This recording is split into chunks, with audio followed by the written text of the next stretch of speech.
Hello, everyone. Welcome to SeniorOpedia, the everything how-to guide for seniors and caregivers. I'm Vera Falawala, your host for today's episode. And today we have with us Heather Johnson of HouseLife Services. Heather, welcome. Thank you, Vera. Thanks for having me. So, Heather, what is HouseLife Services? Please tell us. HouseLife Services is now going into our 11th year of business, and we offer our clients, whether they be realtors, homeowners, children dealing with their parents' estate, young families who just have too much on their plate. We help them ready their home for sale, and anything that falls under that umbrella, we offer that service. So that's everything from the initial consultation to figuring out a way they can dispose of their contents, staging their home, repairs and refreshes so they can get top dollar for their home, and then the eventual packing and moving management once they've sold their home. Excellent. It sounds like a wide variety of services you offer. It is. It's a solution that we slowly crawled into. We crawled before we ran. We initially offered only the decluttering and depersonalizing, eventually expanded into the staging with our own inventory and rental inventory. And we eventually learned a little bit about content auction from somebody we both know. And that was another service we offered. And we have our own repair and refresh crew that oversees the red flags, the things that really should and actually must be done before you put a for sale sign on your front lawn. Well, that's something definitely we're going to want to talk about because our audience is going to need to know that. But you mentioned you started off with sort of decluttering. Can you explain what that is and the difference between that and staging?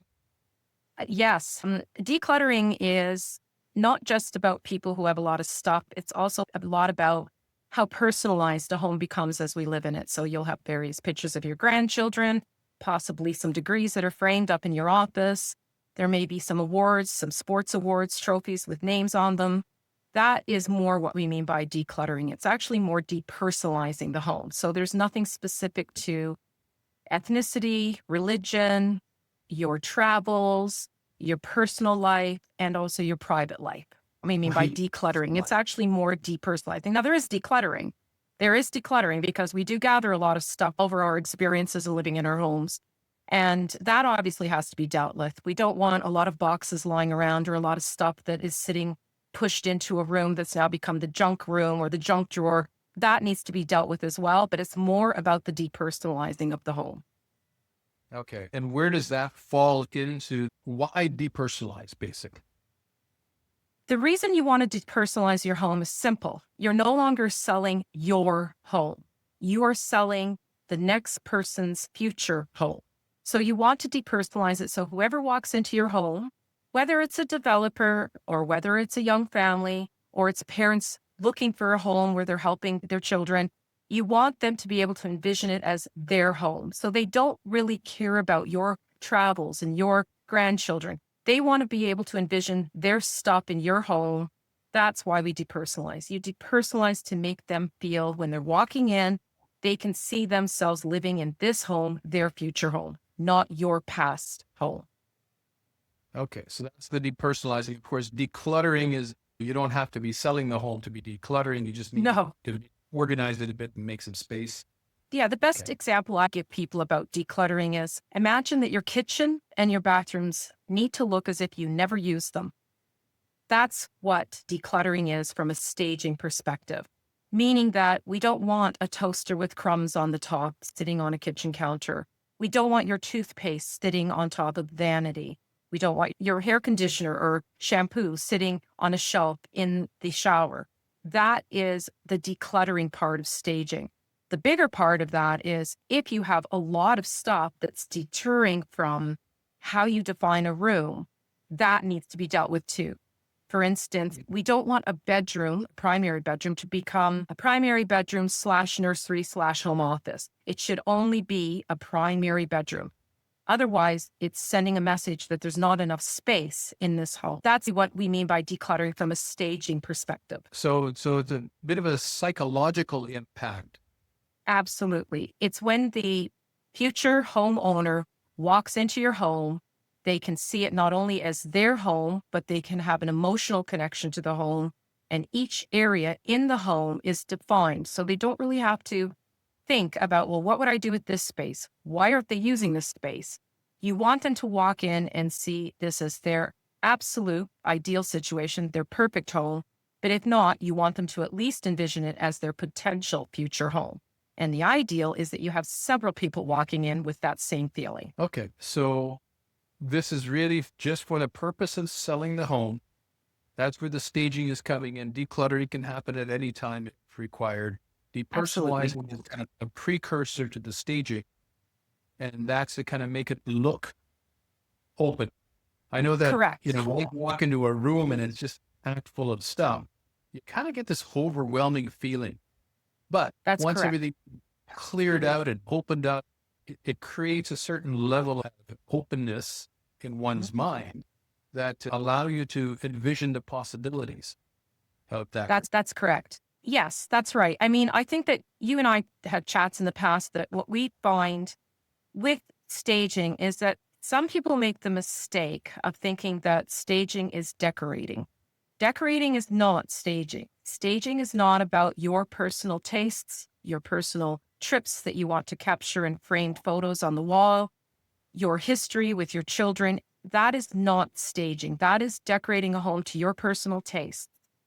Staging is about marketing the home to appeal to the broadest buyer possible.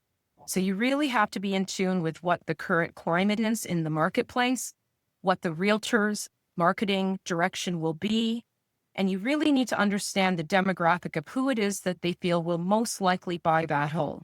That's what staging is. We are building a marketing plan with the staging as much as the realtor is building a marketing plan with their sales tools. And they have to marry up. So I wouldn't put, for instance, a home office in what is clearly a condo that's been designed for retirement purposes. There may be an alcove that's dedicated to a little secretary desk, but we wouldn't dedicate an entire room to a home office.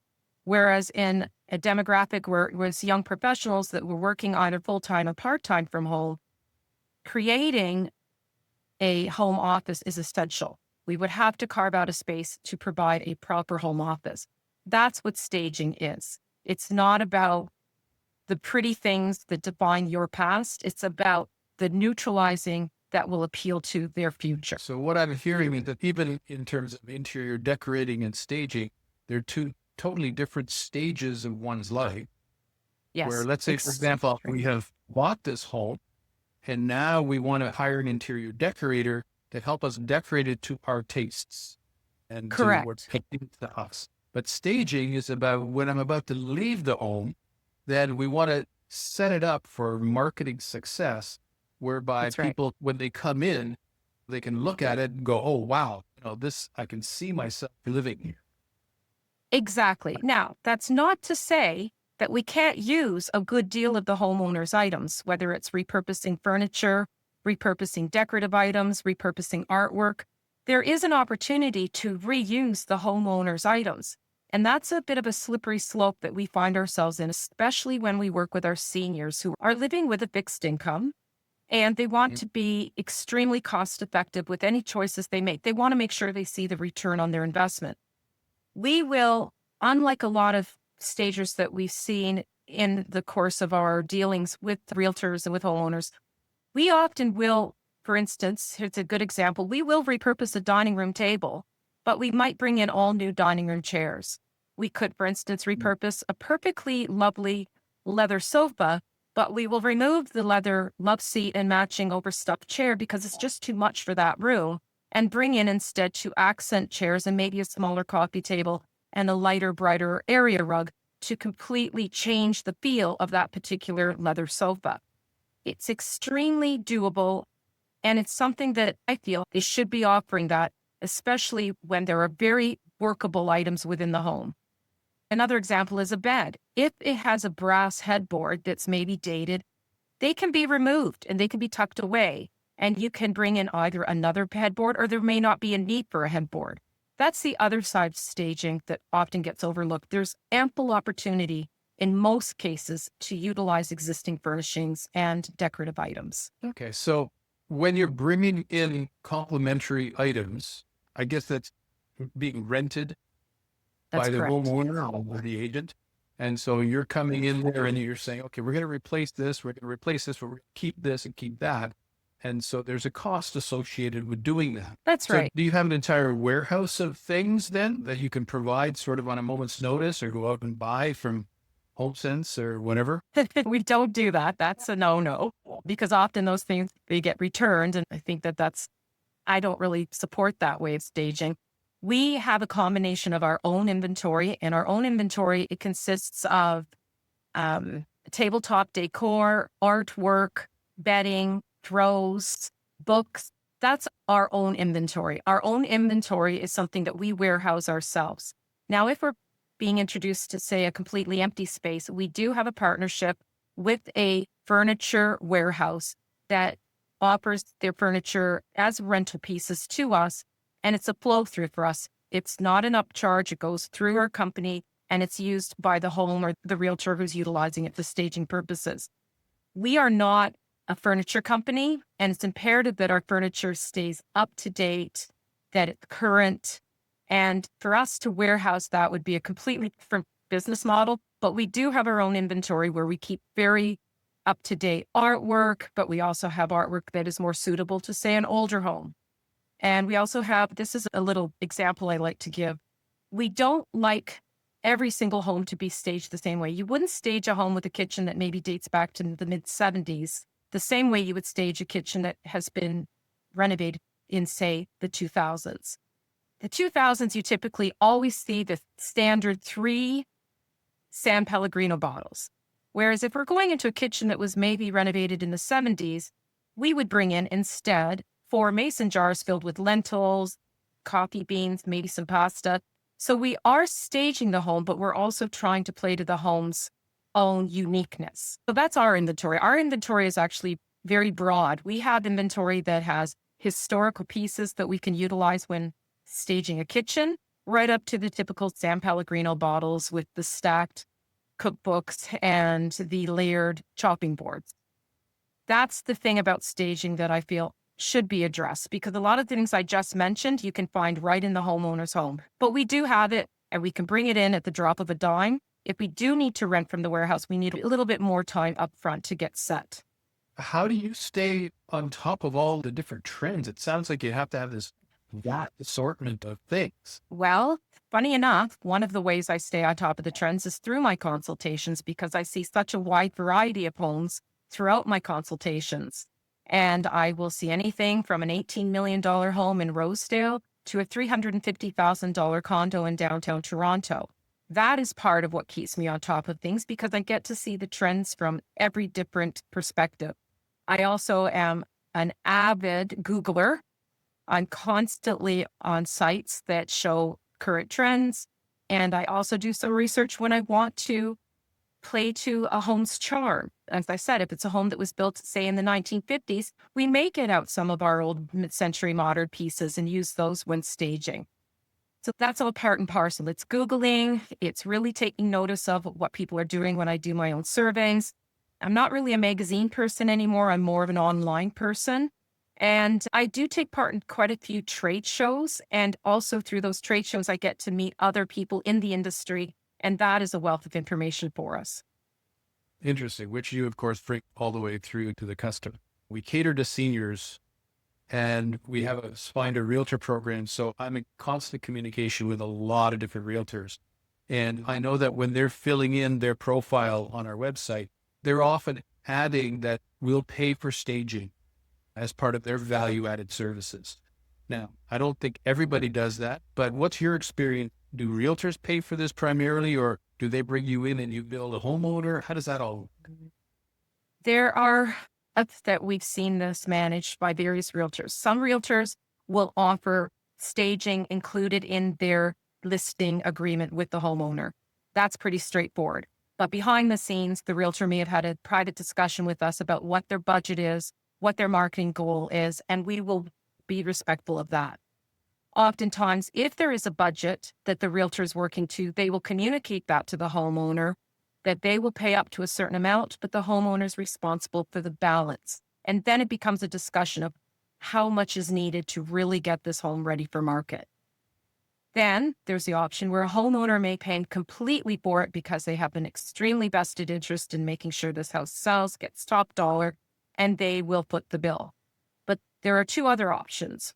There is an option where a realtor may offer to post sale of home pay for the staging. So if they continue on with the listing to the point of a successful sale, when the home is closed, some realtors will then reimburse the homeowner for the cost of the staging, and that is set out in their initial agreement. And the other option is that they have a sliding scale where, depending on the listing value of the home, they may have a budget that goes up or down depending on the list price of the home. So a $350,000 condo would have a significantly different budget than an $18 million home.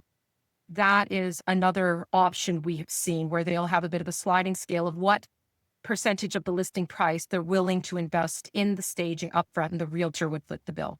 So there's a variety of solutions that we've seen. Most often is that the realtor will foot some, if not all, of the bill. And if not, they will have an agreement in place where they will repay some or all of it at closing. Can you walk us through the steps you take? So first you get engaged by whether it's the homeowner or the realtor. Now you walk in to start doing your initial walkthrough. From there, can you walk us through the process that you go through where you see your vision and how you see things coming together all the way through to the end of that process? Sure. Depending on the footprint, our consultations are free. Now, that's not always the case in staging. Some people do have an upfront consultation free, but for us, we go in and we offer our services free of charge, depending on the geography. I mean, if we're traveling to Aurelia, it would be very different than if we're traveling to North Toronto, because our primary footprint is West Toronto through to Durham. But that's beside the point. When we walk into a home, the very first thing that you have to do is establish the objectives. The objectives include timeline, budget, and then, of course, what we're facing in the home. A hoarder's home is extremely different than a very beautiful contemporary designed home. What we explain to them is that we are fully bonded and insured, and a stager and their staff, in my opinion, should be always fully bonded and insured. And then we start walking through the home. From that, we are assessing what can be kept and repurposed for staging and what we would like to have removed or packed away or possibly taken away for donation or set aside for a future content auction. We explain to them that donation and disposal of items is done at the get-go if that's what they want. We would bring in bins, we would bring in our trucks for the removal of donations and the removal of disposal items. But if they do have significant contents that they don't need for their move, there is the opportunity that we step them through a content auction. We have to explain that at the get-go because a lot of people start giving away their things the second that they want to sell their home. And we have to say stop, because not only can it be repurposed, but there may be something that could be auctioned and put back into either the family estate or to be put back into the bank account to offset the cost of staging or whatever else they need to do to the home to ready it for sale. But as we're going from room to room, we're identifying two things: what goes and what stays. And then from that, we're also assessing what needs to be brought in to complete the picture. There's one other side to this, though. If the homeowner is planning to move out and not live in the home, in fact, they may be moving into a retirement community or moving in with their children, and that's particularly the case with our senior community, they will be taking things with them. And a lot of them don't want to be there during the selling process. So we have to establish, are we removing things? And if so, what? So now we have three things we're looking at. What will they be taking with them? What do we not want to use for staging that we may be able to donate, dispose of, or set aside for future auction? And what will we be keeping for staging? We may have to fill in the gaps should they be removing certain things to their new residence, if it's a retirement community or, as I said, living with their children. So if they want to take their bedroom set and their favorite sofa, those items will have to be put back into the home for staging purposes. So it's a complete and comprehensive report on what we would like to keep, what we would like to remove, and what we need to bring in to complete the overall picture to ready the home for sale. And then we provide that back to the family with pictures of everything we would like to rent, so they have an appreciation for our vision And we first usually run it by the realtor to make sure it's aligned with their marketing strategy. And that's when we start the ball rolling from that point forward. One of the biggest questions we get asked when we're doing our estate sales for clients is, should we sell everything first, That's clear out the whole place, then get some rental items for staging, or should we declutter first, get all the staging done, sell the house, and then after we've got an offer, then do the estate sale to sell as much as possible? What do you think? My personal opinion is that selling of the house is always the number one priority in most cases, in most jobs that we work on. So if that's the case, we have to be extremely cognizant of the items that we're keeping for staging. In most cases are the very items that would be sold at content auction. And can we establish temporary storage, ideally somewhere in the home, whether it be the garage or an unfinished room in the basement, so that we're again looking at cost effectiveness, so we don't have to bring in a portable storage unit or haul things off to self-storage for temporary storage. If the number one goal is to sell that house, nothing should get in the way of that particular goal. So our recommendation is almost always, the minute you have received a firm offer, that's when we turn on the setup for content auction.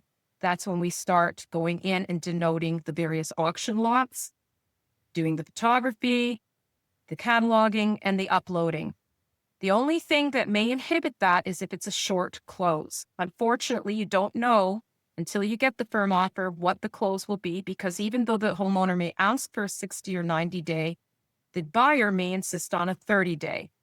That may be somewhat inhibitive to having an auction that has sufficient time to do the prep and run the auction. So you really have to explain that to the homeowner, that there is a slight chance that if we do plan for an auction, it could somewhat be deterred if we have a very short close. Otherwise, our experience has been after you have a firm offer, that's when you do your content sale. We also hope that we're in there early enough in the survey process that they haven't started to donate all these wonderful things that we know from experience are very auctionable. And you and I both know that mid-century modern is extremely hot right now. And so many people have dropped off these beautiful Pyrex casserole dishes at the local Salvation Army, which is heartbreaking because those are the very things that would do quite well in a content auction. So you really hope that you get in there early enough to curtail the disposing and purging without some direction as to what they should be purging and donating. Well, in terms of value, we see that all the time as well. The same thing that you just talked about, we see that on a regular basis. And I guess because people really don't know what the value of their items are. They just think that from their standpoint, it's not valuable. So everybody's going to think of it the same way. It's been sitting in my cupboard for the last 30 years collecting dust. Who's going to want it? A lot of people. Yeah. And they don't realize it, right? No, So don't realize that. No. let's Sorry. try to sell whatever we can, get you some cash for it. And then you can always dispose of it or donate it, whatever, after we've tried to get you some cash.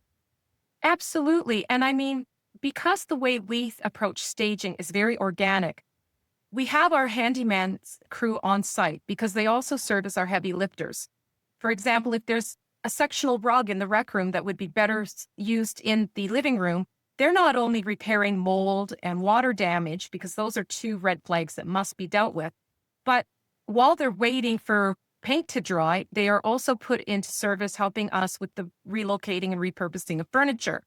So we have a very good idea of, as we're organically going through the home, what should be kept for auction. So if we're clearing out kitchen cupboards, we're clearing out the dry goods, expired food items, perishables, to create storage room in those cupboards for the very things that we would like to tuck away for future auction, but not necessarily stage with. It's a treasure trove, and a lot of people don't understand that.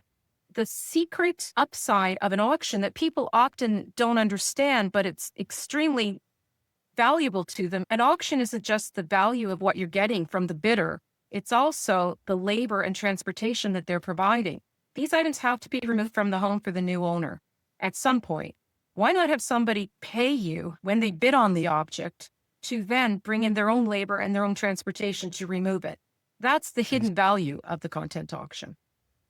Even if it's a small amount where you're getting some cash, but somebody else is paid for the removal of the item because they bought it, Right. then you're overall far better off. And often we find these very things that the homeowner didn't think would have any value are amazing decorating items that we can use in staging because the future buyer is now maybe looking at a home that has some mid-century modern accents to it. So why not play up on it? Why not bring out a beautiful old console stereo set and set it up as a martini bar?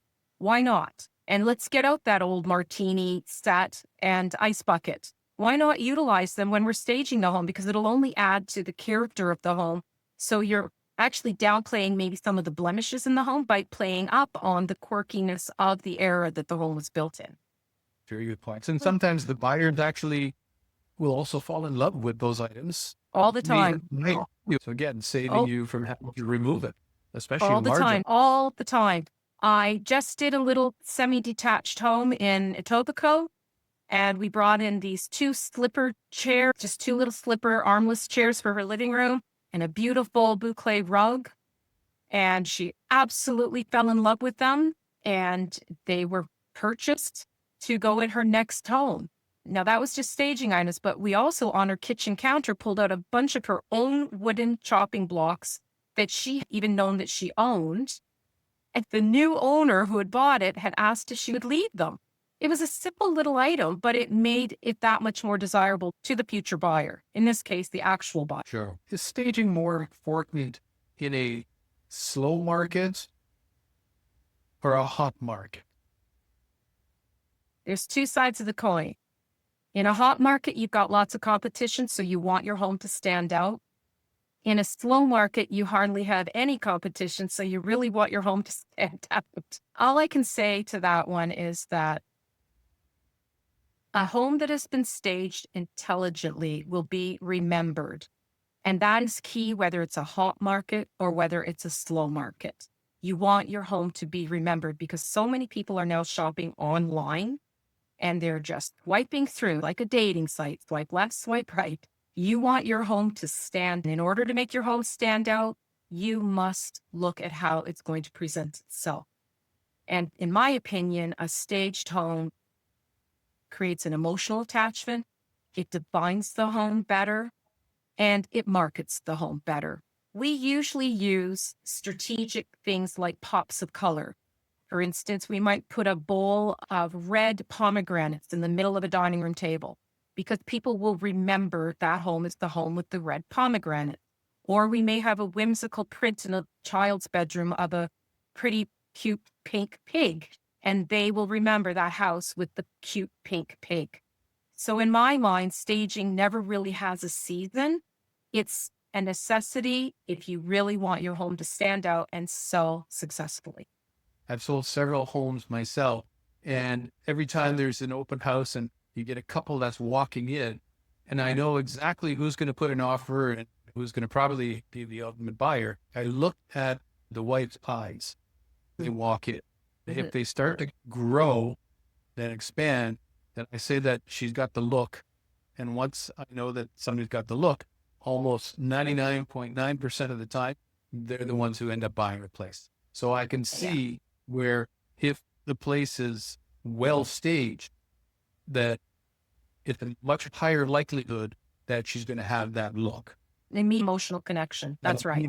And you know, the thing I find funny is that a home, when staged, is an impossible thing to aspire to. You're walking into basically a magazine shoot. But people don't care. They really believe that when they walk in, that's how they're going to live their life, because that's how they would like to live their life. But we all know the minute you move in there, there's going to be crumbs on the kitchen counter. There's going to be spit marks on the mirror in the bathroom. Beds are going to be hastily made, if made at all.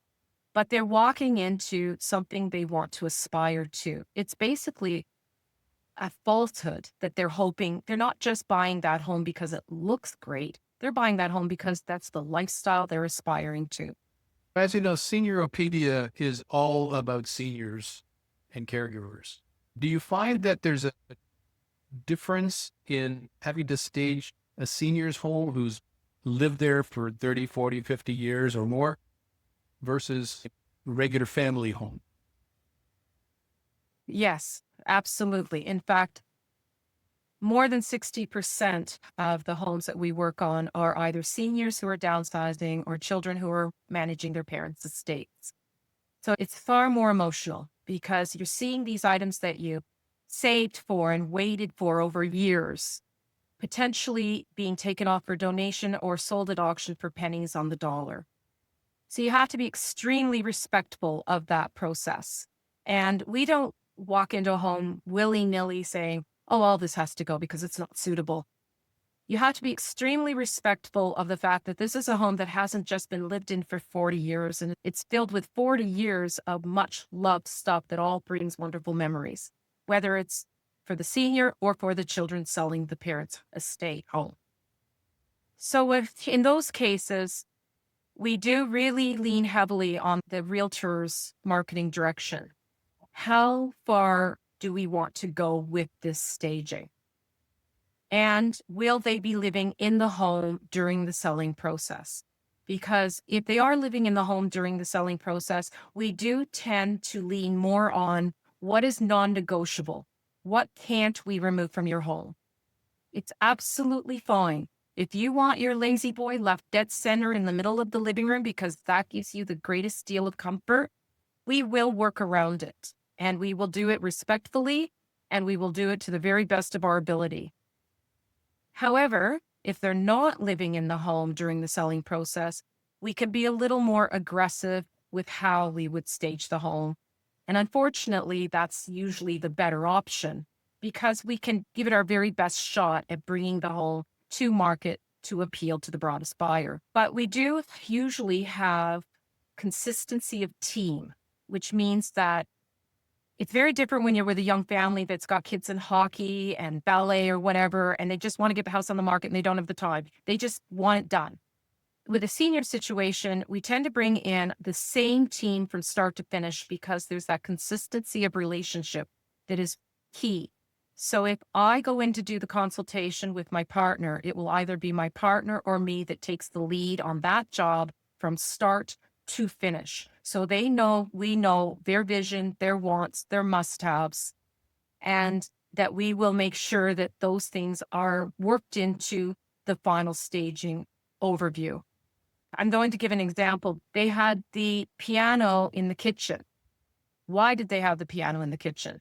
It was the warmest room in the house. It was where they hung out the most, and they did not want that piano removed from the kitchen because that's where they played it, because that's where they were warmest. And so we worked around it. Thankfully, it was a big enough kitchen, but we worked around it, and that piano stayed in that kitchen. Would we have wanted it in there? No. We would have preferred to take that piano, move it into another room or completely remove it and have an eat-in kitchen, which is far more marketable. But in this case, it just didn't work. So you have to be very conscientious of where they're at in their life, and you have to be very respectful of that. And we are, because we deal with it all the time. In that example, did the house actually sell? It absolutely did. Every single other room in the house was set up from a marketing standpoint. And any realtor that's worth their salt can explain away a piano in a kitchen if it's an elder home. It's rocket science. Again, at the end of the day, the entire purpose of staging is for marketing. It's to try to generate more money for the selling price or for the home price, or do you find that it's more so a matter of selling faster or both? It's both. It's always both. There's not one for sale sign out there that doesn't want to sell quickly and over ask. That is the ideal, that you want to sell quickly with multiple offers and over ask. That is the sweet spot for any realtor or anyone selling their home. Staging is all part of that. Now, the other thing we didn't touch on is there's red flags too. We would rather see people spend less on staging and more on repairing red flags because red Mm. flags are what we call negotiables for future owners. So if there's evidence of water damage that's been remediated, but they never took the time to repaint the ceiling, or when pulling stuff out of a storage room in the basement, you discover mold, that needs to be dealt with. That is your priority before you start to stage, because anytime there's mold, anytime there's evidence of water damage, anytime there's evidence of a toilet that's not properly flushing, these need to be dealt with before you get into the staging, because those are what we call red flags. And rather than repaint the house to make it beautiful for staging, make sure the house is solid and you're not going to be blindsided with these huge negotiables where that's going to impact the final sale price. So, I mean, that is just the ethical part of how we approach staging.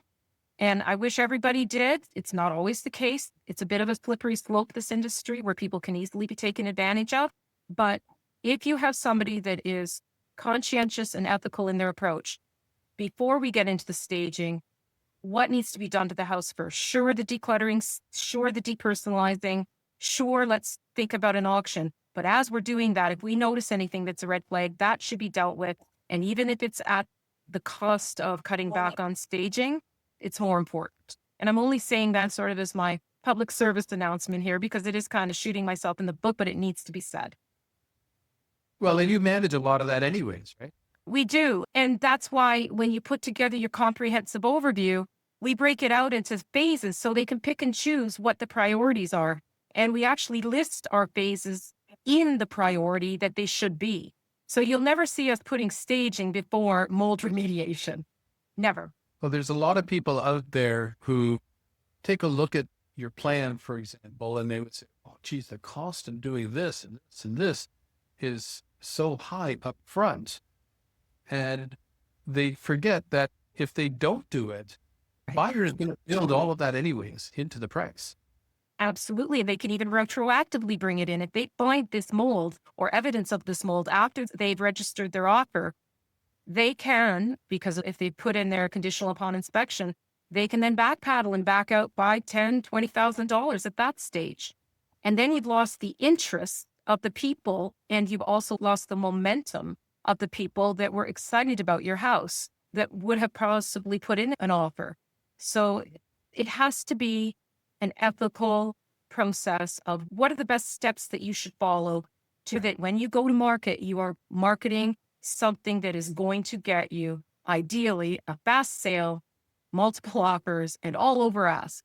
I think those days are kind of limited right now because it's a bit of a challenging market out there. But I think it's imperative that you're dealing with people that you trust and know what they're talking about and have a considerable amount of experience in this industry. Well, putting a few $1,000s into negating any potential problems will probably actually yield you an extra $10,000. Absolutely, because it's not just the mold that you're removing and remediating, it's what else is now being hidden, what else has seen. That's what starts to happen. Even if it's a tiny little patch of mold at the back of the closet in a cold spot on an outside wall, their immediate thought will be, well, how much more mold is there hidden in this house? You don't want to create that negative impression up front because it will end up costing you in the end. So you may as well get it taken care of, invest it as opposed to expense it, and get much better result at the end of the day. And odor. It's not just the visible things, it's the things that you can smell. We listed a townhouse and it was beautiful. The house was absolutely beautiful, but we knew that even though we'd brought in an excellent carpet cleaning company that could spot clean where there was cat urine, we could still smell it. But the realtor said, we will disclose it. It will be as is, where is, we'll disclose it. But that, as the year progressed and the air conditioning was no longer being used and now the heat's on, it became prevalent. You could just smell it the minute you walked in the door. It was well worth their while retroactively to strip out all of that carpeting and have new carpeting laid. It's just unfortunate that if they had done that at the get-go, which was our recommendation, that momentum of interest would have been at a peak versus now after the fact trying to regain the interest of people who had come and seen and could smell that smell and were coming back. You won't get those buyers back. And the longer the house sits on the market, the more people will sit there and think, well, what's gone wrong with it? Why isn't it selling? How many more maintenance fees have we paid in not having put that new carpeting in, which was recommended.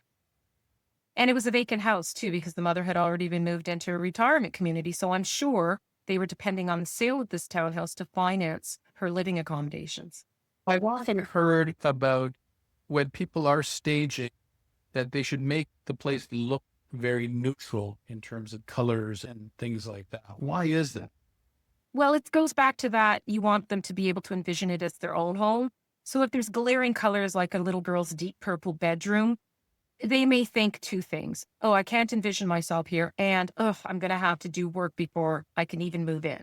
So it's twofold. You want to neutralize because if you have a neutral palette, it's that much easier for a greater, broader buyer market to be able to envision it as their future home. And the other is it's in moving condition. So it's the least amount of work. And I'm not really looking at spending this much money to only have to go in and do all of this work. So you want it to look as move-in ready as possible. The other side to that, though, is that if a little girl's bedroom is painted purple and the homeowner is absolutely not willing to paint it, it's up to the stager. It's the stager's task then to make that work within the home. So you have to just play up on it where you maybe turn it into a whimsical wood nymph bedroom. And then maybe if you're lucky, one future buyer brings in their 12-year-old daughter who absolutely falls in love with it. Heather, thank you very much for presenting here today. I'm sure it'll be a wealth of knowledge for our audience. I would like to ask one last question about the staging industry. What should people look out for when they're looking to hire a stager? The best advice I can give is make sure that the staging plan truly reflects what is needed to market the home. Meaning you shouldn't have an overstaged home. An example of this would be it's sufficient to stage a living room with a beautiful sofa, 2 accent chairs, a coffee table, cement tables, and perhaps an area rug. You do not need then to add a bench that has a blanket thrown over it that just adds to the overall aesthetic but doesn't add to the marketing of the living room. The reason I caution that is please keep in mind that the way one can make money in staging is by the amount of items they are having you rent for the staging. It doesn't necessarily mean that they're needed, but it does drive up the cost of the physical staging and therefore make it a bigger billable for the person doing the staging. So the one coming out and staying it, be careful that there's enough or sufficient staging to market the home, not overstaging the home to drive up the bill. Great. Thank you very much. Where can people get a hold of you if they're interested in the services that you offer? They can get a hold of me by going through our website, which is www.HouseLife. So it's HouseLife, not white. So HOUSEL as in lion, IFE.ca. They can phone me at 647-544-7667, or they can contact me through my email, which is simply heather@houselife.ca. Again, thank you very much for your time today, Heather, and your advice to everyone. Thank you so much for having me. I really enjoyed it. If you like this episode, then subscribe, like, share, and most importantly, register for upcoming notifications at SeniorOpedia.com.